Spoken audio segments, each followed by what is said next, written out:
I'm going to share with you what Steve Kaufmann's view on pronunciation is. See, I have his book. I highly recommend you get it if you like learning languages or if you're a language teacher, that kind of thing. His book is full of information. And what he says about pronunciation is, pronunciation should be a major area of emphasis from the beginning. And throughout the first period of studying a new language, you should commit to spend a certain number of hours per week working on pronunciation, especially during the early stages of your studies. Many learners do not put enough deliberate effort into their pronunciation and resign themselves to speaking as if they were pronouncing their own native language. And I agree with that. Right now I'm studying Chinese, what I really want to do is get my pronunciation really good before I really dive into the language. And he says, any person can learn to pronounce any language regardless of nationality. Some people may achieve better results than others, but we can all get pretty close if we work at it. The objective should be to be easily understood. It is not necessary nor possible for everyone to achieve near native speaker pronunciation. And I agree with that. I think anybody can pronounce any language if they just work at it. There's no language that people can't pronounce. Some people say, Americans, they can't learn Chinese, they'll never be able to pronounce it right. Well, I disagree. I think anybody can learn to pronounce any language. All you got to do is just work at it. And you shouldn't try and work for an unimaginable goal like trying to speak exactly like a native speaker with the accent and everything. I don't think everybody could really be able to do that without a lot of work. And he also talks too, he says, Mandarin Chinese with its 4 tones is very different from English. Nevertheless, I was determined to master Mandarin pronunciation and to learn it like a native, learn to speak it like a native. I believe I have come pretty close, perhaps because I did not consider the possibility that I could not do so. In fact, I made pronunciation the major focus of my early effort, just like me. And I recommend this to you as well. It takes longer to get a feel for speaking in a grammatically correct manner, but you can work on pronunciation from the beginning. And I agree with that 100%. Pronunciation should be the first thing you focus on when you're trying to learn a language. And that's why, too, the Living Language and Colloquial series that I showed you, that's what they did. They focused on pronunciation right away first. And in order to learn to pronounce correctly, you need to develop the ability to hear the sounds of the new language. This takes time.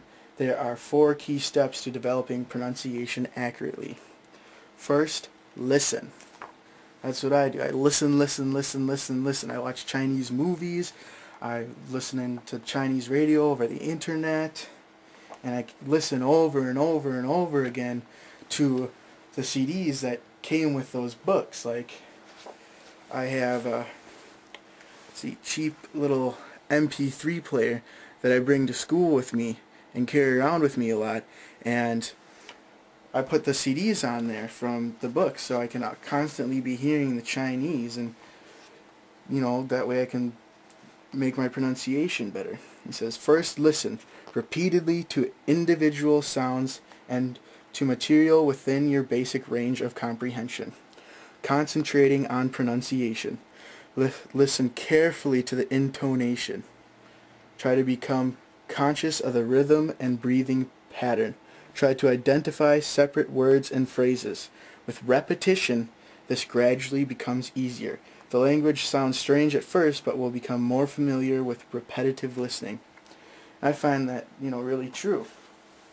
The reason I started learning Chinese, to be quite honest, is I wanted to learn another language now that I feel like I have a firm grasp in Deutsch, in German. So I dipped my feet in the water in a bunch of different languages. I started, trying out different languages to see, which one would seem cool, fun to learn next. And I tried French, bonjour, il lit, il mange, and Japanese, like konnichiwa. Let's see, otoko no kotachi wa tabete imasu. I don't know if I said that right. I hope so. Let's see. Tried Russian, like my chick есть. Есть. My chick есть. That's probably wrong, but I'm trying. um, what else?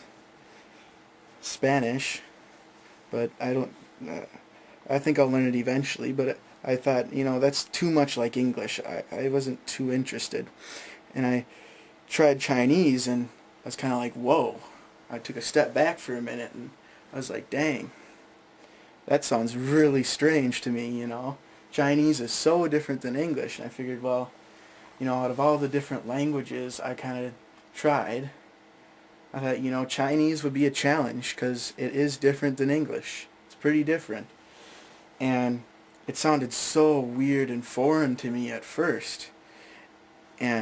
But I said, you know what? I know I can do this. I'm confident that I can learn it. I mean, if the Chinese people can learn it, why can't I? I learned English. I learned German. I figured I could learn Chinese too, right? So I just listened, and eventually all the sounds and the language just didn't feel foreign anymore. It was like I had known it forever. And so I agree with that. At first they might sound strange, but after a while they don't anymore. You start to recognize it, and it just feels normal.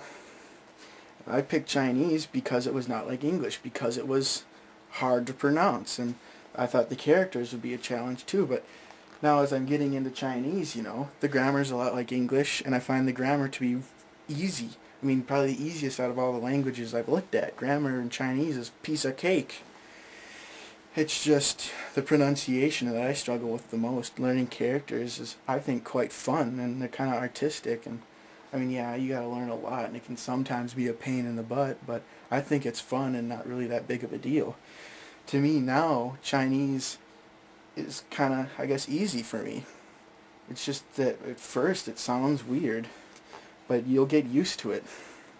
Another thing Steve Kaufmann says on pronunciation is repeat individual words and phrases out loud, both during and after listening, which is what I do too. I like to say it along with them, or like right after they say something, to, try and compare my own voice to the native speaker. You will have trouble with certain sounds. Work especially hard to master them. Then practice repeating phrases and sentences with the proper emphasis and intonation. Third, read sentences and paragraphs out loud, first very slowly and then more quickly, and always in a loud voice. Imagine you are a native speaker. Exaggerate. Pretend you're an actor. Have fun with it. You should alternate between reading unfamiliar material and reading something that you have written and had recorded. I agree with that too. I love to, act out and write my own stories and pretend, and, that kind of stuff is really good when you're trying to learn a language, because all that acting and pretending, by saying the certain phrases, pretend like you're in that situation, because not only is it fun to do, but you'll remember it a lot better if you put emotions and actions with it. So you'll remember the pronunciation and the meanings of words that way. He says, fourth, record your own pronunciation and compare it to a native speaker. This will train you to hear the differences in pronunciation between yourself and a native speaker. You have to hear it to be able to pronounce it. Recording your own pronunciation also serves as a record of your progress as your pronunciation improves. I agree with that too, recording the sound of your voice and trying to compare it to the pronunciation of a native speaker is pretty beneficial, because then you can see where you're lacking in the pronunciation, and then you can just, try and try, because all it is trial and error. You just keep trying till you get it right. And by recording and listening, you can see where you're making mistakes. So, in conclusion, what Steve Kaufmann says is to listen, repeat what you heard, read, try to read out loud on your own, and try to record your own voice and compare it to the native speaker. That's from his book right here. So I agree with that. I think that's a really good method.